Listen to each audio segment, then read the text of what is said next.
Welcome my dear students. আজকে আমরা class 12-এর ইতিহাসে 7th চ্যাপ্টার বা সপ্তম অধ্যায় নিয়ে আলোচনা করব। আলোচনায় থাকবে আমাদের শর্ট কোশ্চেনের উপর আলোচনা, এবং এখানে এমসিকিউ এসিকিউ অ্যান্সার তোমরা পারবে এমন করে আলোচনা করব যাতে তোমাদের এমসিকিউ আসলেও পারবে, এসিকিউ আসলেও পারবে। সেই মতো করে আমি প্রশ্ন করব এবং তার অ্যান্সার নিয়ে উত্তর দেব। প্রথম কোশ্চেন হলো, দ্বিতীয় বিশ্বযুদ্ধ কত সালে হয়? দ্বিতীয় বিশ্বযুদ্ধ হয় 1939 সাল থেকে 1945 সাল।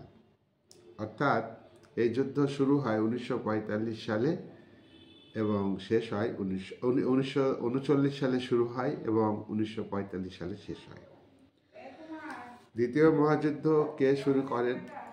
জার্মানির একনায়কতান্ত্রিক শাসক হিটলার দ্বিতীয় মহাযুদ্ধ পোল্যান্ড আক্রমণের মাধ্যমে শুরু করেন। দ্বিতীয় মহাযুদ্ধের আগে অ্যালাইড পাওয়ার কোন কোন দেশ ছিল? অ্যালাইড বা মিত্র শক্তির দেশ হলো মার্কিন যুক্তরাষ্ট্র, যুক্তরাজ্য বা ব্রিটেন, ফ্রান্স, সোভিয়েত রাশিয়া। এই দেশগুলি হলো মিত্র পক্ষের দেশ দ্বিতীয় মহাযুদ্ধের আগে। দ্বিতীয় মহাযুদ্ধের আগে অ্যাক্সিস পাওয়ার বা অক্ষশক্তির দেশ কোনগুলো ছিল? দ্বিতীয় মহাযুদ্ধের আগে অ্যাক্সিস পাওয়ার বা শত্রুপক্ষ দেশ হলো তোমার জার্মানি, জাপান এবং ইটালি। রোম, বার্লিন, টোকিও অক্ষশক্তি জোট কি? রোম হলো ইটালির রাজধানী, বার্লিন হলো জার্মানির রাজধানী এবং টোকিও হলো জাপানের রাজধানী। এই তিনটি দেশ মিলে, অর্থাৎ এই তিনটি দেশকে কেন্দ্র করে বা এই তিনটি রাজধানীকে কেন্দ্র করে রোম, বার্লিন, টোকিও, এই তিনটির নাম অনুযায়ী রোম, বার্লিন, টোকিও অক্ষশক্তি জোট তৈরি হয়। এদের মধ্যে চুক্তি হয় মিত্র শক্তির বিরুদ্ধে। নেক্সট প্রশ্ন, দ্বিতীয় মহাযুদ্ধের পর দুটি শক্তি জোট তৈরি হয়। এই দুটি শক্তি জোট কি কি? দ্বিতীয় মহাযুদ্ধের পর একটি শক্তি জোট হলো মার্কিন যুক্তরাষ্ট্রের নেতৃত্বে পুঁজিবাদী দেশগুলির জোট। একে বলা হয় তোমার পুঁজিবাদী শিবির। অন্যদিকে আর একটি জোট হলো সোভিয়েত রাশিয়ার নেতৃত্বে সমাজতান্ত্রিক দেশগুলির জোট। এটাকে বলা হয় সমাজতান্ত্রিক শিবির। তাহলে দেখা যাচ্ছে দ্বিতীয় মহাযুদ্ধের পর কটি শিবির গড়ে ওঠে বিশ্ব রাজনীতি এবং বিশ্ব আন্তর্জাতিক সম্পর্ককে কেন্দ্র করে? দুটি শিবির গড়ে ওঠে, একটা মার্কিন যুক্তরাষ্ট্রের নেতৃত্বে পুঁজিবাদী শিবির, আর একটি হলো সোভিয়েত ইউনিয়নের নেতৃত্বে সমাজতান্ত্রিক শিবির। নেক্সট প্রশ্ন, মাল্টিপোলার পলিটিক্স অর্থাৎ বহুকেন্দ্রিক যে রাজনীতি, সেটা কি? বহুকেন্দ্রিক রাজনীতি হলো যে বিশ্ব রাজনীতি কোনো একটা কেন্দ্র থেকে বা দুটি কেন্দ্র থেকে পরিচালিত না হয়ে দুইয়ের বেশি কেন্দ্র থেকে বিশ্ব রাজনীতি এবং আন্তর্জাতিক সম্পর্ক পরিচালিত হলে তাকে তোমার বহুকেন্দ্রিক রাজনীতি বলা হয়। দ্বিতীয় মহাযুদ্ধের আগে বিশ্বে বহুকেন্দ্রিক রাজনীতি ছিল। প্রথম মহাযুদ্ধের পর এবং দ্বিতীয় মহাযুদ্ধের আগে এই 20 বছরে বিশ্বে Italy, Germany, Japan, France, England, মার্কিন যুক্তরাষ্ট্র, সোভিয়েত রাশিয়া, এই কটি রাষ্ট্র শক্তিশালী হয়ে ওঠে ঠিক দ্বিতীয় মহাযুদ্ধের আগের মুহূর্তে।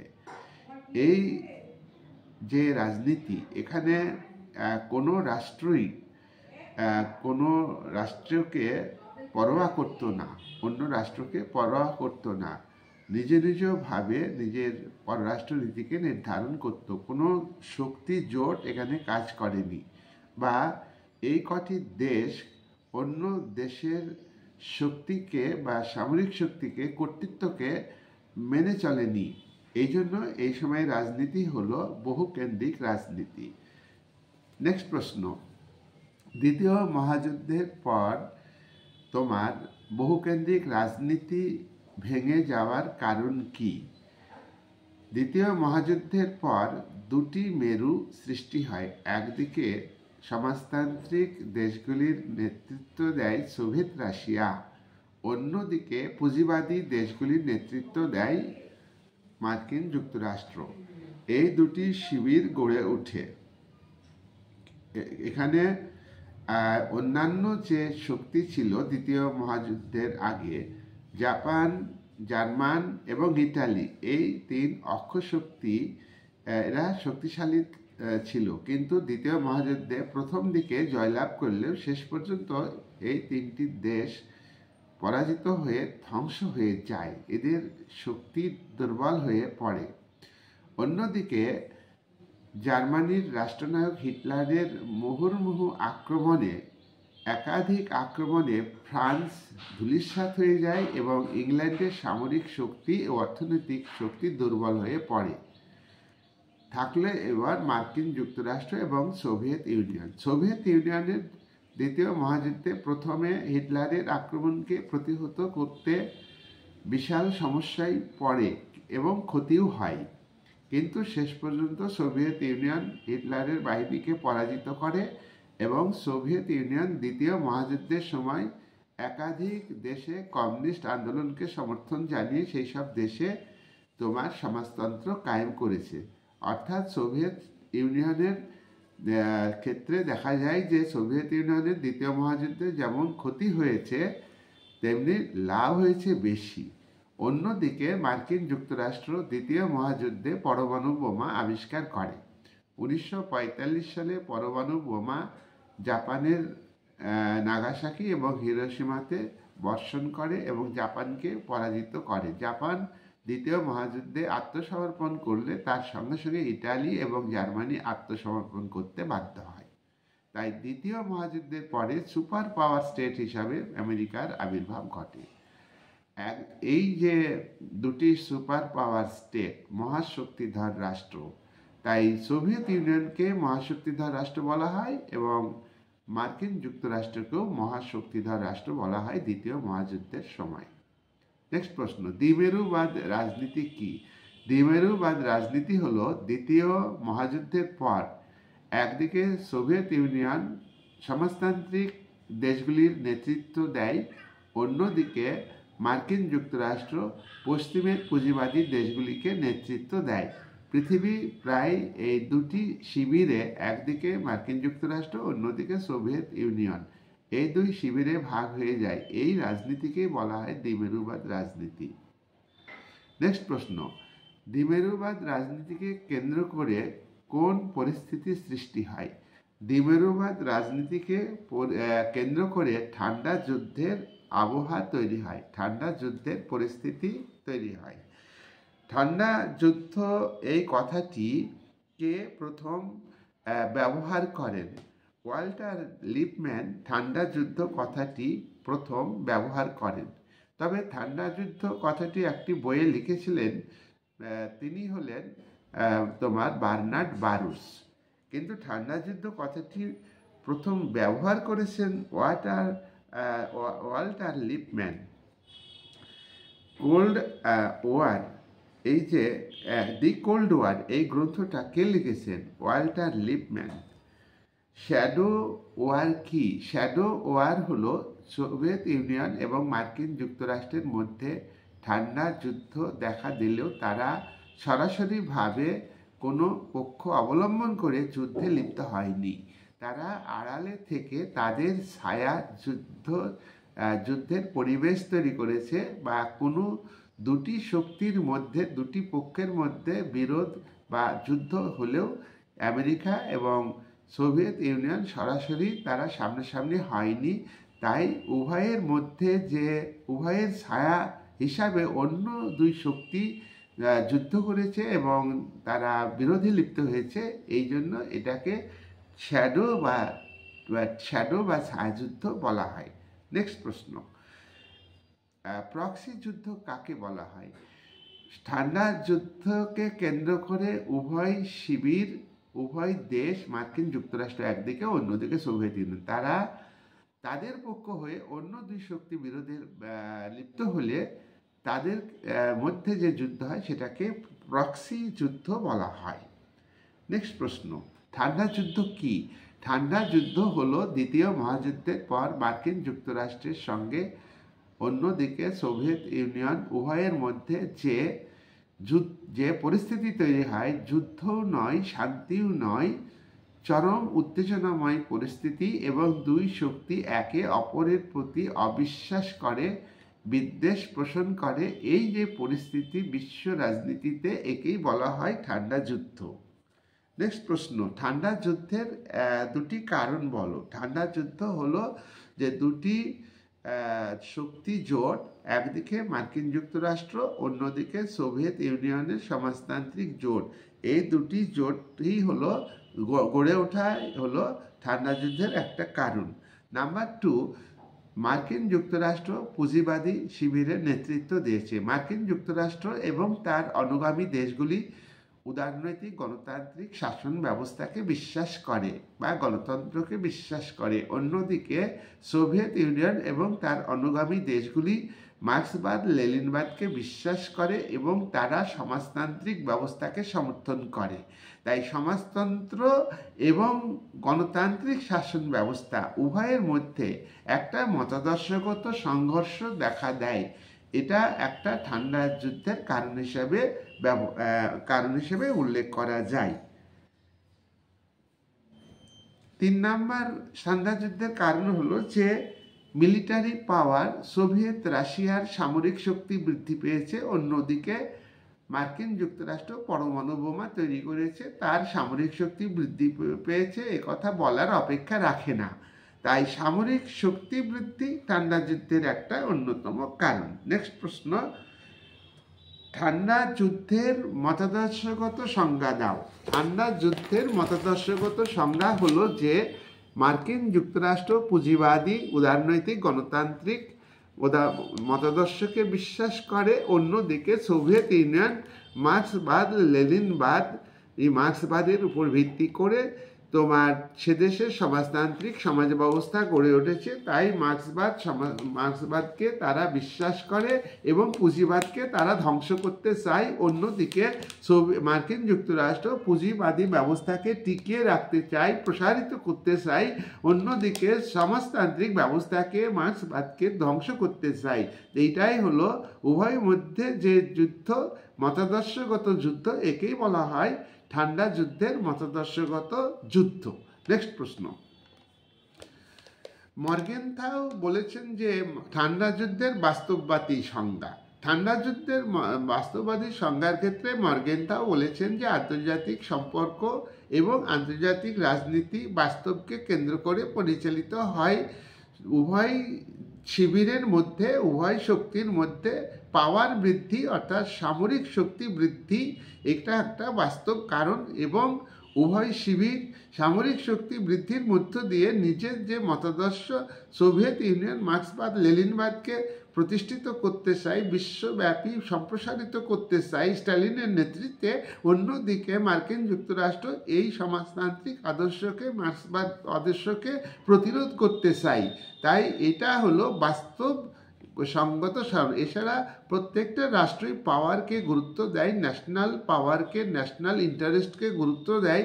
সেখানে দ্বন্দ্ব এবং সহযোগিতা উভয়ই কাজ করে, তবে দ্বন্দ্বের মধ্য দিয়ে বিশ্ব রাজনীতি অগ্রসর হয়। এটা মর্গেনথাউয়ের বাস্তববাদী দৃষ্টিভঙ্গি অনুযায়ী তোমার ঠান্ডা যুদ্ধের সংজ্ঞা। নেক্সট প্রশ্ন, কোল্ড ওয়ারের পটভূমি উল্লেখ করো। কোল্ড ওয়ারের পটভূমি 1 নম্বরে আমরা উল্লেখ করব বলশেভিক যে বিপ্লব হয়েছিল 1917 সালে সোভিয়েত রাশিয়ায়, এবং বলশেভিক বিপ্লবের মাধ্যমে রাশিয়াতে জার তন্ত্রের অবসানের পর যে পুঁজিবাদী কেরেনস্কি সরকার গঠিত হয়েছিল, গণতান্ত্রিক সরকার, সেই গণতান্ত্রিক সরকারের উচ্ছেদ হয়েছে এবং প্রথম সমাজতান্ত্রিক ব্যবস্থা রাশিয়াতে, সোভিয়েত রাশিয়াতে প্রতিষ্ঠিত হয়েছে। এবং এই যে বলশেভিক বিপ্লবের আদর্শের ভিত্তিতে যে সমাজতন্ত্র বিপ্লব হয়েছে এবং তোমার সমাজতান্ত্রিক সমাজ ব্যবস্থা গড়ে উঠেছে, এটাকে প্রতিরোধ করতে চাই মার্কিন যুক্তরাষ্ট্র। এটা বলশেভিক বিপ্লব যদি না হতো তাহলে ঠান্ডা যুদ্ধের পটভূমি তৈরি হতো না। নাম্বার 2, ঠান্ডা যুদ্ধের আরেকটা পটভূমি হলো যে হিটলারের প্রতি তোষণ নীতি।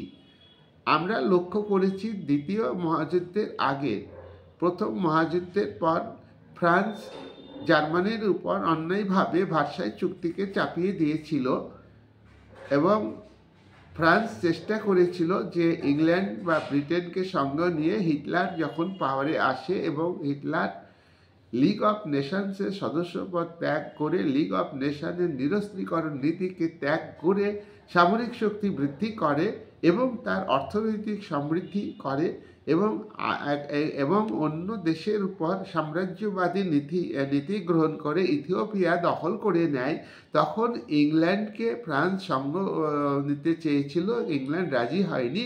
ইংল্যান্ড এবং ফ্রান্স উভয় দেশই হিটলারকে তোষণ করেছে। তার বড় প্রমাণ হলো মিউনিখ চুক্তিতে ইংল্যান্ড এবং ফ্রান্স হিটলারের সঙ্গে যোগ দিয়েছিল।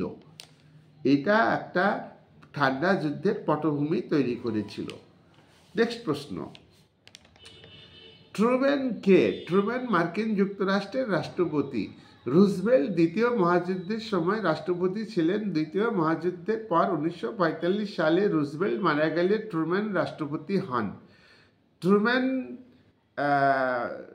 নীতি কি? ট্রুম্যান নীতি হলো মার্কিন রাষ্ট্রপতি মার্কিন কংগ্রেসে, আইনসভা কংগ্রেসে বক্তব্য রাখেন যে এতদিন মার্কিন যুক্তরাষ্ট্র বিশ্ব রাজনীতি থেকে নিজেকে যে গুটিয়ে রাখার পররাষ্ট্র নীতি গ্রহণ করেছে সেটা ভুল হয়েছে। এখন এই নীতিকে ত্যাগ করে বিশ্ব রাজনীতিতে মার্কিন যুক্তরাষ্ট্রকে যুক্ত করতে হবে, কারণ সোভিয়েত ইউনিয়ন তার সমাজতান্ত্রিক শিবিরকে সম্প্রসারিত করছে, সমাজতান্ত্রিক ব্যবস্থাকে সম্প্রসারিত করছে। আমরা সমাজতান্ত্রিক ব্যবস্থাকে প্রতিরোধ করার নীতি না নিই এবং আমরা পশ্চিমী ইউরোপের দেশগুলি, যুদ্ধ বিধ্বস্ত দেশগুলির পাশে না দাঁড়াই, তাহলে সোভিয়েত ইউনিয়ন পশ্চিম ইউরোপে ঢুকে পড়বে। এই তার নীতি, এটাকে বলা হয় ট্রুম্যান নীতি। নেক্সট প্রশ্ন, ট্রুম্যান তোমার বিরোধিতা করে সোভিয়েত ইউনিয়ন যাতে তার সমাজতান্ত্রিক ব্যবস্থাকে প্রসারিত করতে না পারে। ফুলটন স্পিচ বা ফুলটন বক্তৃতা কি?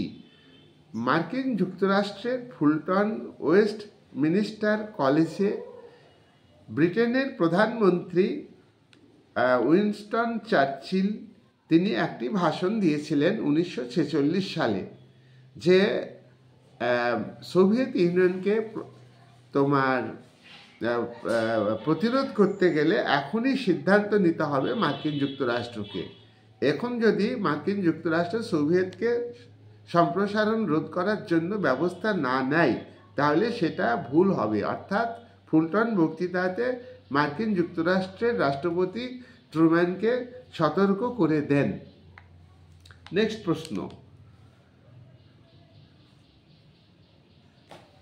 প্রশ্ন, ট্রুম্যান ডক্ট্রিন কত সালে গৃহীত হয়? ট্রুম্যান ডক্ট্রিন গৃহীত হয় 1947 সালে 12ই মার্চ। পরের প্রশ্ন, ট্রুম্যান ডক্ট্রিনের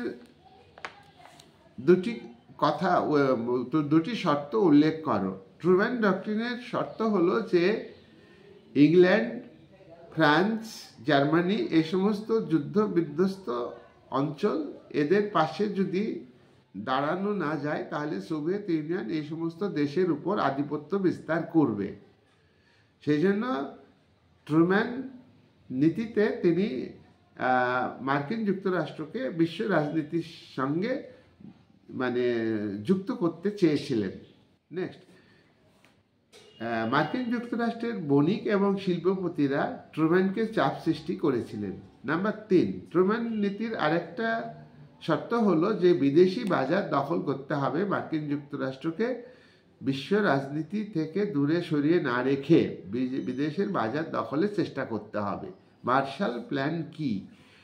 1947 সালে 5ই জুন মার্কিন যুক্তরাষ্ট্রের পররাষ্ট্র সচিব জর্জ সি মার্শাল হার্ভার্ড ইউনিভার্সিটিতে একটি ভাষণ দেন যে দারিদ্র, ক্ষুধা পীড়িত দেশগুলির পাশে আমাদের দাঁড়াতে হবে। যদি দারিদ্র, ক্ষুধা এবং বেকারত্ব দেখা দিয়েছে যেসব দেশে, সেই সব দেশগুলোর পাশে না দাঁড়ালে সমাজতন্ত্রকে প্রতিরোধ করা যাবে না। সোভিয়েত ইউনিয়ন সমাজতন্ত্রের প্রসার ঘটাচ্ছে, সেটাকে রুখে দিতে হলে আমাদের অর্থনৈতিক পরিকল্পনা গ্রহণ করতে হবে এবং অর্থনৈতিক সাহায্য যুদ্ধ বিধ্বস্ত, দারিদ্র এবং ক্ষুধা পীড়িত এবং বেকারত্ব দেখা দিয়েছে চরমভাবে সেই সব দেশের অর্থনৈতিক সাহায্য দেওয়া দরকার। তার জন্যে তিনি একটা প্রোগ্রামের কথা বলেছেন। সেই কর্মসূচি হলো European Recovery Programme, ERP, European Recovery Programme অর্থাৎ ইআরপি। এইটা তিনি গ্রহণ করেছেন। তার নাম অনুযায়ী এটাকে বলা হয় মার্শাল প্ল্যান। মার্শাল প্ল্যানের শর্ত কি বা বক্তব্য কি? মার্শাল প্ল্যানের 1 নম্বর বক্তব্য যে ক্ষুধা, দারিদ্র, বেকারত্বের বিরুদ্ধে মার্কিন যুক্তরাষ্ট্র লড়াই করবে এবং এই সমস্ত বিষয়গুলো যেসব দেশে আছে সেই সব দেশের পাশে দাঁড়াবে। পশ্চিমের দেশগুলিতে, নাম্বার 2, পশ্চিমের দেশগুলিতে যে সংকট দেখা দিয়েছে যুদ্ধে জড়িয়ে পড়ার কারণে, যুদ্ধ বিধ্বস্ত হয়ে সেই সব দেশের সমস্যাগুলির সমাধানের রাস্তা বাতলাতে হবে।